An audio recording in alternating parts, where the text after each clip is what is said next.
my typewriter, Mr. Marchbanks, and there's not the least use in your trying to look as if you hadn't. I'm very sorry, Miss Scarlett. I only tried to make it right. You've made this key stick. No, I didn't touch the keys. I didn't indeed. I only turned the little wheel. Now I understand. I suppose you thought it was sort of a barrel organ. Nothing to do but turn the handle and it would write a beautiful love letter for you straight off, eh? I suppose a machine could be made to write love letters. They are all the same, aren't they? How do I know? Why do you ask me? Oh, I beg your pardon. I thought clever people, people who can do business and write letters and that sort of thing, always had love affairs. Mr. Marchbanks! I hope I have not offended you.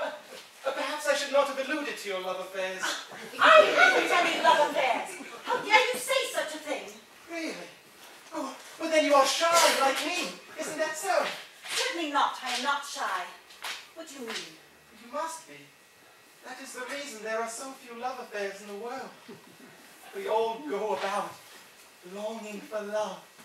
It is the first need of our natures, the first prayer of our hearts. But we dare not utter our longing. We are too shy. Oh, Miss Garnet, what would you not give to be without fear, without shame? Well, upon my word. No, don't say those stupid things to me. They don't deceive me. What use are they?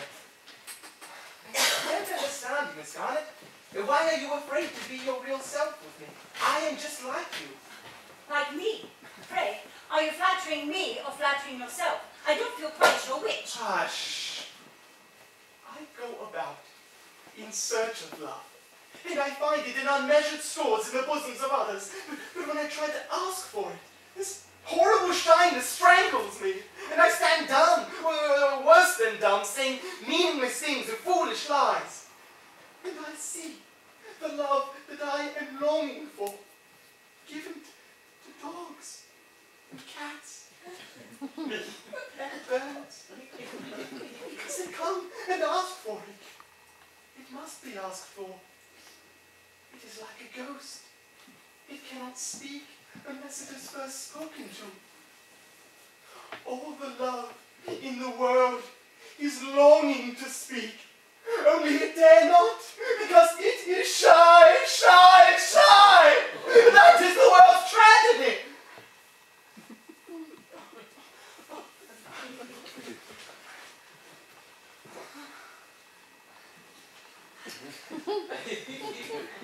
Wicked people, they get over that shyness occasionally, don't they? Wicked people means people who have no love.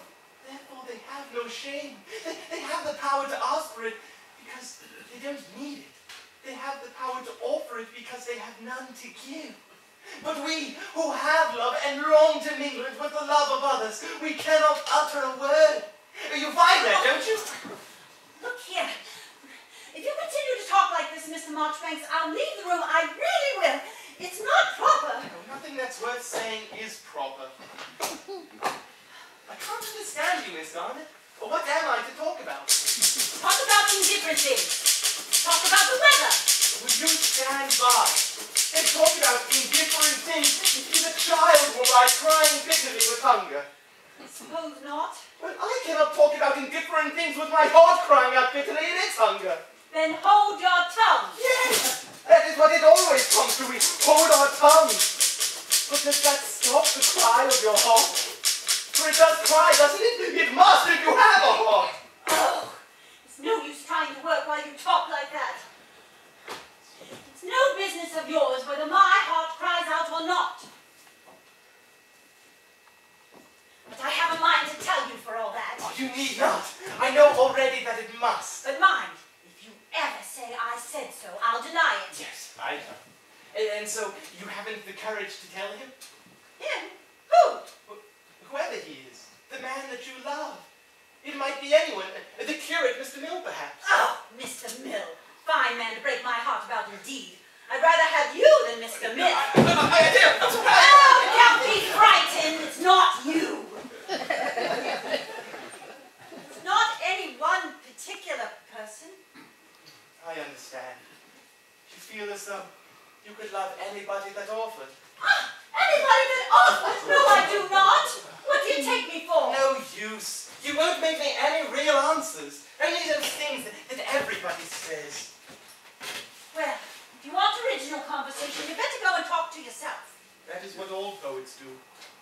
talk to themselves out loud and the world overhears them. But it is horribly lonely not to hear someone else talk once in a while. Wait until Mr. Morrell comes. He'll talk to you. Well, you needn't make wry faces over him. He can talk better than you. He'd talk your little head off.